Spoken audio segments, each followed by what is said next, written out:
Assalamualaikum and a very good day. I bid to Dr. Natra. My name is Siti Fatima and my matrix number is A191202. Today, I will introduce our project work titled Phonological Challenges in Learning English as a Second Language, Struggles of Native Malay, Mandarin, and Japanese Speakers. As we already know, English is a global lingua franca essential for communication. However, learning it as a second language presents challenges, especially in pronunciation. The English phonological system includes sounds, stress patterns, and intonation rules unfamiliar to many non-native speakers, affecting accuracy and intelligibility. Native speakers of Malay, Mandarin, and Japanese face specific challenges due to differences in their phonological systems, such as fewer vowel and consonant sounds, simpler consonant clusters, and syllable-based rhythm. These differences can lead to mispronunciations, unnatural stress patterns, and reduced communicative effectiveness. Understanding these struggles is crucial as pronunciation plays a key role in intelligibility and confidence when communicating in English. Thus, this project looks at the specific phonological challenges Malay, Mandarin, and Japanese face when learning English, focusing specifically on the phonological aspects of their struggles. Our research question is, what are the phonological challenges faced by native speakers of Malay, Mandarin, and Japanese when learning English as a second language? To address the research question, this project employs a qualitative method by doing a content analysis. Videos featuring ASL learners from the target language groups are carefully selected. A manageable sample size is maintained by selecting 2 videos per language group. As the videos are reviewed, specific pronunciation errors made by the speakers are identified and recorded. These errors may include substitutions or rhythm and stress issues. Once the data is collected, it is organized into common categories of phonological difficulties, such as phoneme substitutions, stress and rhythm errors, or vowel and consonant challenges. By using video-based analysis, we can provide a practical understanding of the unique challenges faced by these 3 language groups when speaking English. That's all from me. Our next presenters will explain more about the phonological struggles of second language learners from diverse linguistic backgrounds. Hi. Now we are going to move to challenges that native Malay speakers tend to face while learning English as a second language. The first one is stress and intonation. So, Malay language is generally known as a language that doesn't have fixed intonation or stress. Compared to English, English has pitch variation. Pitch variation include rising intonation and falling intonation, and these 2 intonations distinguish different meanings. When you were to ask someone, you will use different intonation compared to when you are ordering someone to do something or to get something done. Next, we have consonantal variation. Consonantal variation consists of so many things, but I will just pick 2 sub-points from it. The first one is plosives. Plosives in Malay is unaspirated. For example, the word pot. Pot, in Malay, it is pronounced as pasu. It will sound a bit weird if you were to pronounce it as pasu, making the P sound aspirated. Compared to English, there are aspirated and unaspirated phonemes, and those 2 distinguish different meanings. And then we have nasals. In Malay language, there are 4 of it: m, n, ng, and ny. Ny as in monyet, the way you would pronounce monyet. But in English, we have only 3 of it: m, n, and ng. But English lacks in ny, the sound that we produce when we are pronouncing monyet. Moving on, we have phoneme substitution and phoneme deletion. For substitution, Malay language tend to pronounce the phoneme th and the as t and d, the word t and d. For example, the pronunciation of think would be think, and the pronunciation of that would be that. Moving on, we have phoneme deletion.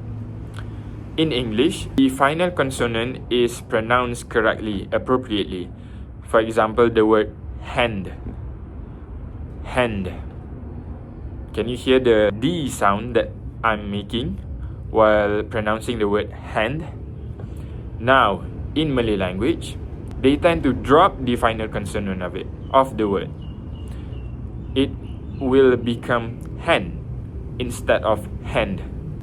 Now, finally, spelling and pronunciation. In Malay language, all the words are pronounced exactly as it's spelled. That is different from English language. English language, the pronunciation of a word doesn't mean the same spelling of it. If the word is pronounced the same as the other, doesn't mean the spelling is the same as well. For example, night and night. The situation of a day, night and night. The one that resides at a castle, the one who fights for the king. The spelling of it is Night and Knight. Although it is pronounced the same, but it brings out different meanings. Today, I will talk about phonological challenges for native Mandarin speaker. First, there is the issue with s and the sound, as in think and this. These sounds don't exist in Mandarin, so they are often replaced with s, z, or d. For example, think may sound like think, and this may sound like this. Second, Mandarin syllable structure makes English consonant cluster difficult. Mandarin syllables typically follow a simple consonant and vowel pattern, while English allowed cluster like in street or in splendid to make this cluster easier. Mandarin speakers may insert extra vowels, saying street instead of street. Third, the r and l sound can be confusing. In Mandarin, r is pronounced as a retroflex approximant, which is different from the English r. This can lead to non-standard pronunciations. Moreover, Mandarin speakers may mix up l and r sounds, making words like lice and rice sound the same. Okay, let me friends Chen Ruoqi to explain. Okay, let's look at consonant clusters and final consonants. In Mandarin, consonant clusters like str in street don't exist. This makes it difficult for speakers to pronounce such words without adding extra vowels. For example, street might become street. Similarly, Mandarin only has a few final consonants, such as n and n, so sounds like t or k in words like map or walk are often dropped. Next, there's tonal interference and vowel issues. Mandarin is a tonal language, where pitch determines meaning when speaking non-tonal language like English. Mandarin speakers may unintentionally apply tonal patterns, leading to confusion. Moreover, Mandarin has fewer vowel constructs, so distinguishing sounds like sheep versus sheep or cat versus cat can be a challenge. Another difficulty lies in unfamiliar phonemes and stress patterns. Certain sounds like w and s are absent in Mandarin. For example, the word very might be pronounced as very. Additionally, Mandarin doesn't use word stress like English does, which can lead to mispronunciations such as saying record instead of record. Finally, here are some solutions to overcome these challenges. Phonetic training can help speakers practice unfamiliar sounds. Listening exercise can improve intonation and rhythm. Minimal pair drills like practicing sheep versus sheep and also effective. And for tonal interference, specific exercise can help suppress Mandarin tones when speaking non-tonal languages. Hi, I'm Miu. My matric number is 8207294. Let me talk about phonological challenges facing Japanese speakers. Firstly, they tend to insert vowels between consonants to accommodate the consonant-vowel structure of Japanese syllables. For example, test is pronounced like testo. Therefore, they tend to consider the possibility that their pronunciation may be in that direction. Secondly, it's quite difficult to distinguish the differences in English word pronunciation because there are only 5 word pronunciations in Japanese. Particularly confusing is the pronunciation of the a, and sounds.